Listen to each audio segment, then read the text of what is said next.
Hi there, I'm John Stallard, currently working at Warlord Games, previously doing many jobs for Games Workshop. And I'm Robin Dews, and some of you may remember that I was the White Dwarf editor in the early 90s, 91 to 95, and then studio manager for the rest of the 90s. So during what I consider a very golden period, well of course I would, of product development and product releases from Games Workshop.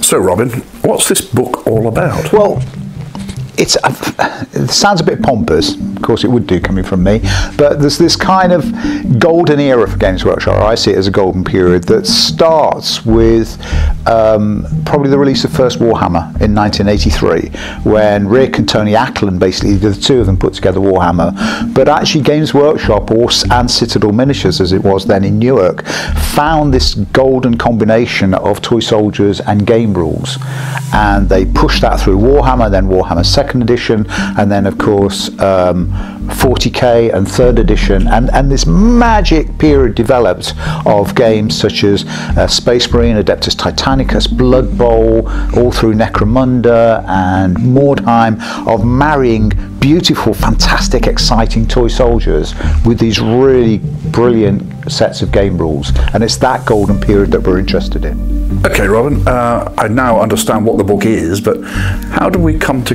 write this beast? We went to see Rick, and we sat down with Rick and said, okay Rick, tell us how Warhammer came to be written. And actually what we got out of that conversation wasn't so much an interview as three old mates ruminating about the passage of time, and a memory from one of us would spark a memory in another one, and often these hilarious stories emerged, and we got something that we went, that was just great. And so we went from talking to Rick to talking to Bob Naismith and Trish Morrison and Tony Epworth, I mean just Jervis Johnson, Andy Chambers, and this again and again what we got were these conversations between people who were all there together at the same time. So it wasn't an interview, it was a conversation. So what I think we've done is unleash these 17 people's memories about how it felt to be part of this, well, magnificent team of people doing something that was truly remarkable and just never been done before. Because when you look back at Games Workshop, the wonder of Workshop was that they had nobody to follow.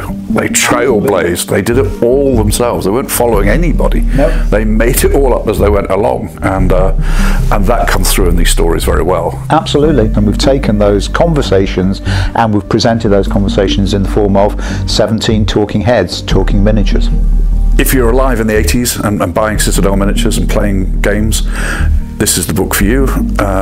It's funny, it's entertaining, it's just very passionate, and it's very exciting. So I think anybody who's got a love for Citadel miniatures, or any miniatures in fact, can't help but be inspired by the words and the pictures of this book. Steve and Ian announced a few years ago that they were going to write their origin story of Games Workshop. Dice Men?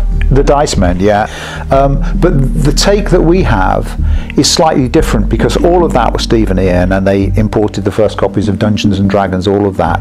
But we kind of pick up the story after Steve and Ian met up with Brian Ansell and the founding of the toy soldier company of Citadel Miniatures. Because of course before Citadel, Brian had another company called Asgard Miniatures, and around that he'd formed almost kind of a circus troupe of characters from the East Midlands that included Rick Priestley and Tony Ackland from Stoke.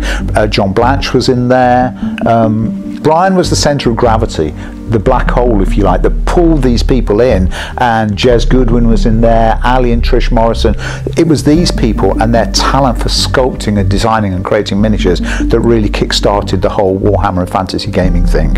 Hang on a bit, Robin. 17 people who all like to tell a good story, and not including you and me.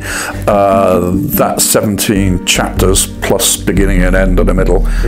That's going to be our whopper of a book. What have we got in mind? You're quite right, John. I mean, we didn't know when we set out on this, and actually we ended up indeed talking to 17 people, including the Perrys that talked for England twice. They count as 2 or they count as 1. We're not sure. So we got 17 interviews, and each one was about 10,000 words by the time it had been edited down, and we ended up with a book that's close to 500 pages. I mean, it's a huge book, so big in fact. That's too big for one book, mate. We couldn't bind it with 500 pages, so we're going to have to split this in 2, but we're going to put it in 2 and put it in a slipcase and make it a really glorious celebration of the hobby. What I want to put across is this book has been a blast to produce. It's been fantastic fun over the last 4 years. I mean, all the people that we got to talk to, the stories that we've chased and followed up and have led us into really interesting places. So we're really excited about it. We hope you're excited too, and we look forward to talking more about it in the future. Thanks. Well, thanks for watching this little video. No doubt there'll be a few more before the actual book comes out. Thank you for watching.